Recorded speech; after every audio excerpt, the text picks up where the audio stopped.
Hey, Barry from Over 50 Golf. In today's lesson, we're going to talk about hitting your irons a lot more solidly.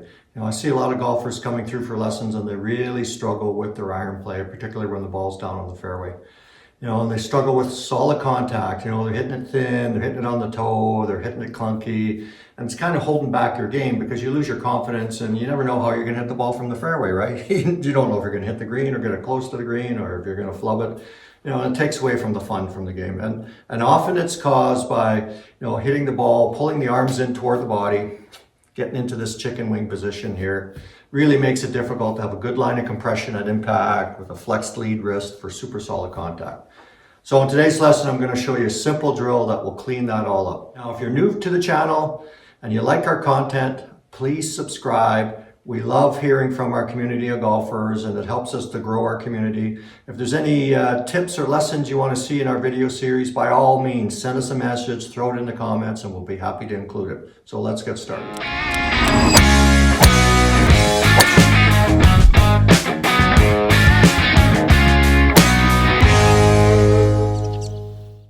So with this dreaded chicken wing position, what we see is the golfer hitting the ball and they're pulling the arms in toward the body, and the lead arm is pulled up so the lead elbow goes this way. We'll get this daylight between the arm and the body, and the club is kind of pulled up. And so you can't make good solid contact when you're swinging the club like that. What we need is good arm extension at impact and a good lead wrist position so that you can get a good line of compression, from your lead shoulder all the way down to the club head to strike the golf ball. This is not very solid, right? The hands stop, the club passes the hands. We get into the scooping position. Club's going to bottom out before the ball, after the ball. Going to be weak contact, open face, just not going to be very good. As opposed to where I'm swinging it from the lead shoulder here, good line of compression and impact, and you can see the difference with that. Boom, that's going to be a good solid shot.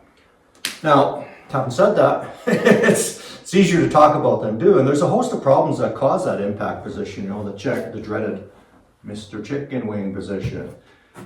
It's caused by typically out to in downswing, so the golfer's swinging the club and they start down with their arms too much and the club gets thrown out. So it started here, then it gets thrown out, so it's farther from me. I have to drag the arms in to hit the golf ball. Your body reacts to that. So I've got the ball in front of me and I've thrown the club out here and then I've pulled it in. That's a natural reaction to that swing path where I throw the club out. And then the other thing that happens that compounds it, well, when the club's here and I'm dragging it in, the body's going to stall out.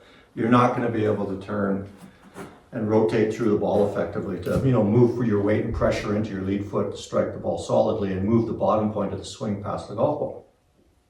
And then golfers get caught up in all kinds of fixes, and it's a hard pattern to change. It's certainly not easy. And they'll end up, you're told to turn your hips more and follow through more. So you're trying to turn your hips, but you're still throwing the club out here. And then you're told, you got to shallow your swing and, get the club on a better path and drop it into the slot. And you start thinking about all kinds of stuff, and that's hard to do. So I want to simplify that for you. I'm going to give you a very simple, effective drill, gets you moving naturally, and it gets you moving as more of a reaction, and then these changes start to happen for you naturally, so you don't have to be thinking about the mechanics of it. You can just go ahead and do it.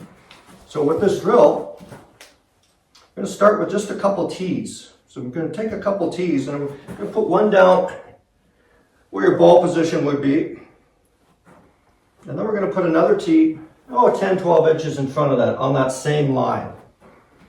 Toward your target line. If need be, grab a shaft stick and use that as a line indicator. So I got my shaft stick here. I'm just going to put it out in front. Gives me an idea of the swing direction through the golf ball. Helps me visualize too that line of compression to strike the ball. So I'm going to set up just in my normal setup position, my normal ball position, and I'm going to focus on swinging to that second tee, rather than down at this one here. So by focusing on moving to the second tee, it instinctively gets me moving from back foot to lead foot, so I get this natural action toward the target. It's going to help me keep the club low through the striking of the ball, and look what happens when I do that. I get this natural arm extension. I don't have to be thinking about, trying to straighten my arms and all that. And I'm just doing it. I'm moving the club through the original position toward the second tee. I'm trying to keep that club low. And so in order to do that, I have to let my arms extend. My body's going to start to move. And here's the real cool thing that'll happen. Your lead side will start to open up naturally. I'm not thinking about using my hips or turning or anything. That's just a reaction to moving the club properly. My body, oh, look at that. I'm on my lead side. My hips have opened up. Beautiful impact position. And here's the other thing that starts to happen. When I'm thinking about moving this way, I get the club back. I start to move. My body starts to move a little bit sooner in the downswing. Look what happens to the golf club. The club drops with me. My arms stay close. And now I've cleaned up the direction of my swing. No more throwing it out, the club's dropping down, and I come down into this beautiful impact position where, the club is behind my hands, it's set, it's in the proper path, bang, I can hit the ball solidly and effectively from there. So down the line, that looks like here, I'm gonna move to that second tee, look what happens. Club drops, I don't have to be thinking about the swing path, it's instinctively dropping down, my arms come back close to me. I'm in a great delivery position, boom, to strike the golf ball. And that's the nice thing about this drill. It's a reactionary drill. We're not thinking about positions and manipulating the golf club. We're moving and doing. It's a lot easier on the old brain. It's a lot easier on the old body. So I'm going to set up here. I'm going to try to strike that second tee. That's what I'm focusing on. I'll even be looking over there. I'm going to get set. And we're just going to use little part swings. You got to use half swings and 3/4 swings. That's how you make effective changes in your swing motion. I can't go off and go, I'm going to make a bunch of changes in my swing and just go back to my normal full swing. It's not going to work, right? You're just going to go back to your normal pattern. So the half swings and little swings are kind of like the physiotherapy for the golf swing. They give you a chance to incorporate the changes. It gives you a chance to learn some new feels so that you can fundamentally change your swing motion for the better and swing easier with less thinking. So set, just going to do that little swing. I'm going to try to strike that tee, back, boom, through. And I'm trying to extend the club out toward that tee, and you can see what happens. That first tee through went right over it, clipped it, and my arms stay extended, and I'm here into that lead side. Great impact position. And I'll try that again. Get another one here. I'm going to be trying to hit that second tee. Get a feel for that. Okay, I'm set. I'm going to try to strike that second tee. Back, boom, right through. Good arm extension into that lead side. Great impact position. I'm not thinking about anything. I'm just thinking about striking that tee, and I move instinctively from the back foot to the lead foot with great arm extension. So I do a few of those. I get a feel for that. Okay, now I'm ready for the golf ball. But what I suggest when you're adding the golf ball and you're out on the range, let's use a tee first. If you're on a mat, try to find some mats that you can put a tee into, or use one of those low rubber tees. If you're out on the turf, use a broken tee and put that down on the ground. And I recommend that for golfers starting out. Teeing the ball up first. And it's a low tee. It's just going to be above the ground. And the reason we do that is it makes it easier, right? It's a little bit more effective. The ball's teed up, it's easier, it gives me some confidence. And then I'll do the same thing. I'm going to take my tee, put it in front here. Going to make a little swing, and I'm going to try to strike that tee. Boom, through. I'm getting the feel for that, getting a good reactionary move through the golf ball. Do a few of those, and then, okay, I'm ready for the golf ball. Well, when I put the ball down on the ground, make sure you got a really, really good lie.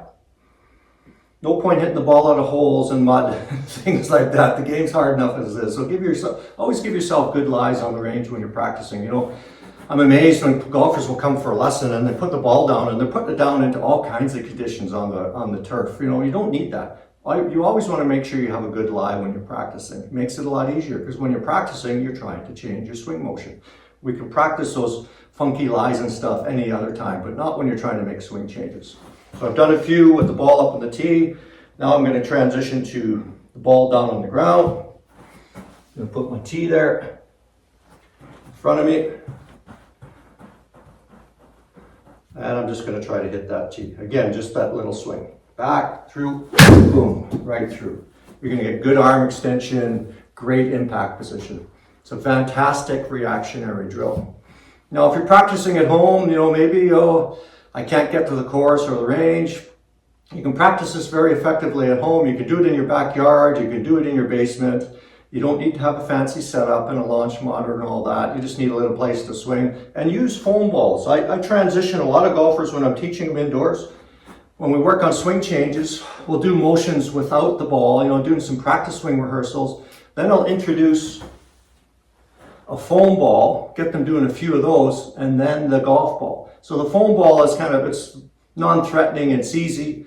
So you do a sequence where practice swings, no ball, practice swings with a foam ball, then add the golf ball. And if you don't have a net at home to hit into, just hit the foam balls around. They're fine for practice.